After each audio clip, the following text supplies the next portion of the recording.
Hi everyone, Tao here.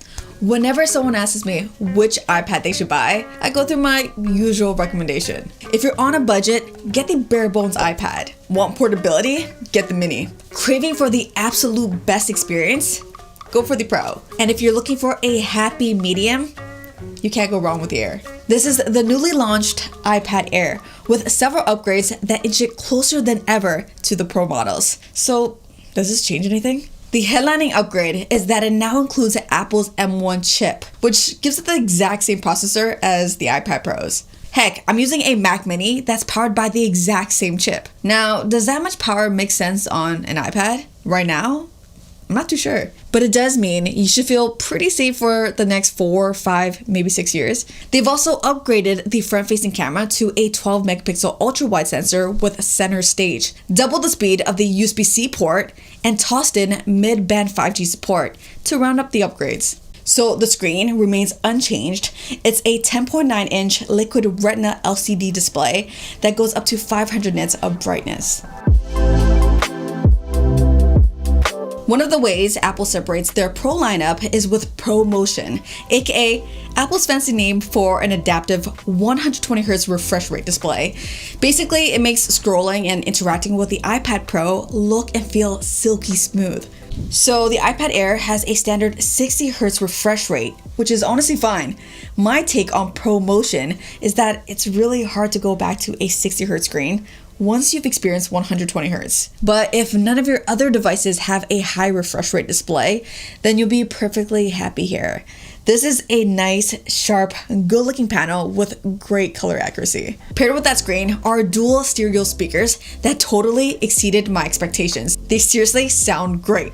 The cutouts sort of give you the illusion that there are 4 speakers, but nope, there's actually only 1 on each side for a total of 2. The extra cutouts are functional though, because it allows sound to funnel through them if you accidentally block the actual speaker vents while holding it. To unlock, the Air still rocks Touch ID, no Face ID here. These fingerprint scanners embedded right into the power button are probably my favorite way to unlock my gadgets. Face ID is great, but I just find that I block the cameras way too often. Now, a stylus is a big part of the whole iPad experience. This one supports the 2nd generation Apple Pencil that magnetically attaches to the side like this for charging. It'll run you an extra $130, but if you have any interest in taking notes or doing any sort of art, I'd say it's worth picking up. I actually edit all my thumbnails for YouTube on an iPad Pro with the Apple Pencil using Affinity Photo. The experience on the new Air is just as great. I can totally get the job done on a computer, but there's just something about doing it on the iPad with the Apple Pencil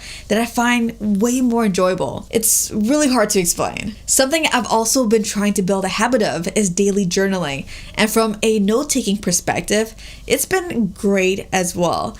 They introduced this quick note feature in iPadOS 15, and I've been loving it for jotting down quick ideas throughout the day. The writing experience isn't perfect. I mean, I've never been a big fan of the plastic on glass feel of the Apple Pencil, but like anything, it's something you can adapt to pretty quickly.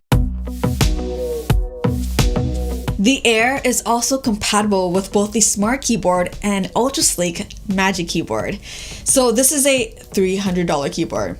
Listen, I'm a cheapo at heart, okay? So I'll be the first to tell you to get a third-party keyboard plus mouse and call it a day. But I can totally see why someone would splurge and treat themselves to this. It's honestly a really nice compliment to the iPad Air. And come on, it just looks so damn cool. I'm slowly falling in love with this keyboard, but don't get me wrong. It's still silly expensive though. You'll be completely fine with a nice Bluetooth keyboard and mouse. So I was fully expecting Apple to not include a charging brick in the box, like on their phones. But color me surprised, the new iPad Air still comes with a 20-watt charging brick. I mean, even Samsung doesn't include a charging brick with their tablets anymore, so I'll take it. My biggest gripe with this new iPad Air is the 64 gigabytes of starting storage. They should have really gone with 128 gigs here. For example, after downloading all the apps I normally use, it's up to 55 gigabytes already. My suggestion, check your current iPad. If you've used more than 64 gigabytes, then yeah, the base model here probably won't cut it. The only other storage option is 256 gigabytes. And if you're gonna pay for that upgrade, then you're getting awfully close to the 11-inch iPad Pro pricing, which starts at 128 gigs. So what's the experience like with this thing? Well, it's running iPadOS 15, and if you've used any iPad before, it's the same tried and true iPad experience. You've got the ability to run split-screen multitasking with the option to run a third app in this handy slide-over window. I'm a big fan of how smooth everything feels, even without the high refresh rate. Apple's always been great at polishing the little details, and yeah, I can't help but appreciate the extra effort. Like, look at this. This is such an Apple thing to do. The mouse pointer literally flips between dark and light mode depending on the background. Like, come on, that's seriously cool. Performance is great as you'd expect since it's rocking the exact same chip as the Pro models, but let's be real. It's probably overkill for how most people use their iPads. With that being said, the extra power will definitely come in handy for graphically intense gaming or editing multiple layers of 4K footage. And like I mentioned, it'll ensure your iPad will run silky smooth for years to come. Apps are where the iPads really shine, since that's where you'll be spending most of your time. I love that Apple includes their Microsoft Office alternatives, Pages, Numbers, and Keynotes as a free alternative. If you want to dabble in some video editing, iMovie is a free, simple way to get the job done. If you're looking for more advanced functionality, LumaFusion on the App Store is likely the best touch-based video editor right now. Then there's apps like Procreate for you artists out there, and also plenty of third-party note-taking apps if Apple Notes isn't doing it for you. Basically, no matter what you're trying to do, you've got the options. I'm not a big gamer. I'll occasionally dabble in some Call of Duty Mobile, which looks amazing on this tablet, by the way. But my sister-in-law is a huge Genshin Impact fan.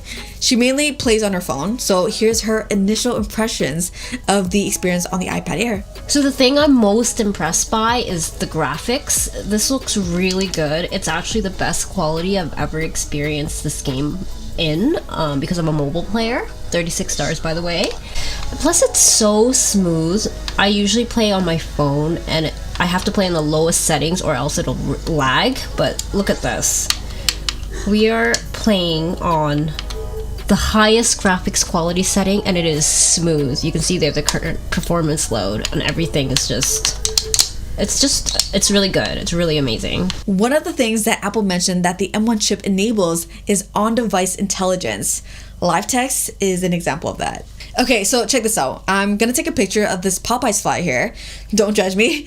Now, when you long press certain things like a number, for example, look at that. You can place a FaceTime call. That's crazy. Or long pressing this address here lets you open up maps and navigate to it. Keep in mind, this is a picture that I'm touching right now. I mean, this is cool and all, but I imagine it'll be more useful on a phone. Either way, there's a lot of potential here. So is this iPad Air a laptop replacement? It can be, but a laptop is probably still going to be more capable and efficient for most people. I'd love to see Apple add some sort of desktop-like mode, similar to what Samsung does with DeX. For me, the iPad Air is more like a really nice companion device. I mean, even built-in features like Sidecar, which lets you use the iPad as a second display, or Universal Control, which lets you share the keyboard and trackpad across multiple devices, are both features that showcase the iPad as a secondary device.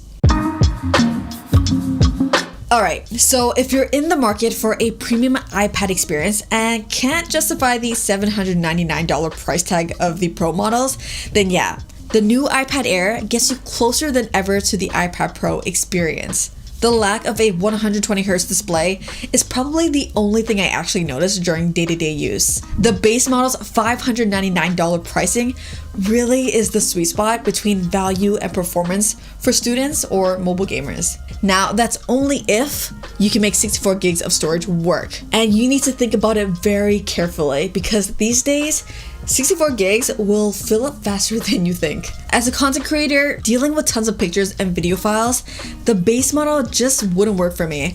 I would have to pay up for the higher storage option, and if I'm going to pay that much, I'm 100% going with the 11-inch iPad Pro instead, which starts with a more reasonable 128 gigs of storage. You'll get a higher refresh rate display, quad speakers, Face ID, and a faster USB-C port too. That just makes sense to me. As usual, thank you so much for watching. Until the next one, I'm out of here.